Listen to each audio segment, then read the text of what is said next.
मेरे प्यारे बच्चों, नेक्स्ट क्वेश्चन हमारे पास में इंक्लाइन प्लेन पर कोई ब्लॉक अगर मूव करता है उससे रिलेटेड है। क्वेश्चन में गिवन है, a cubical block of mass m is sliding down an inclined plane at 60 degree with acceleration g by 2।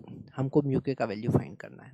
Find the coefficient of kinetic friction, है ना। तो यहाँ पर अगर हमारे पास कोई इंक्लाइन प्लेन है और इस इंक्लाइन प्लेन पर मान लेते हैं उसका एंगल ऑफ इंक्लिनेशन यहाँ पर 60 डिग्री गिवन है, और इस इंक्लाइन प्लेन पर अगर ये ब्लॉक स्लाइड कर रहा है तो इस पर कौन कौन से फोर्स लगेंगे। इस पर नीचे ग्रेविटी लगेगा, जिसको हम दो पार्ट में डिवाइड कर सकते हैं।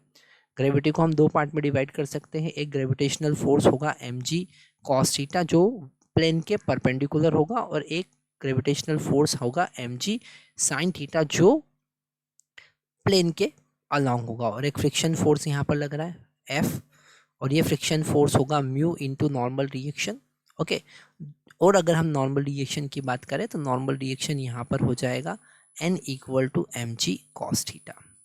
ओके, अगर हम यहाँ पर नेट फोर्स की बात करें कि इस प्लेन के अलोंग कितना फोर्स लग रहा है, तो हम लिखेंगे वहाँ पर mg sin theta minus friction force जो कि होगा mu into mg cos theta. Okay, यहाँ पर हम इसे मास इंटू एक्सेलरेशन लिख सकते हैं, तो m यहाँ पर हमारे पास कैंसिल हो जाएगा, sine theta as it is minus mu M G cos theta as it is. तो यहाँ पर एम जी एम कैंसिल हो जाएगा, और g का वैल्यू यहाँ पर एक्सेलरेशन का वैल्यू g बाई 2 दे रखा है, तो हम यहाँ पर g बाई 2 लिख देंगे।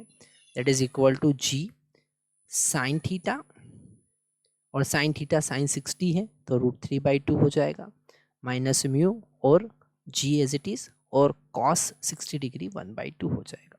ओके, तो 2 यहाँ पर कैंसिल हो जाएगा, g भी यहाँ पर कैंसिल हो जाएगा। ओके, हमको मिलेगा 1 minus √3 is equal to minus mu, तो म्यू का वैल्यू हमको मिल रहा है √3 माइनस 1। तो हमारा ए ऑप्शन जो होगा वो करेक्ट ऑप्शन होगा। Thank you very much.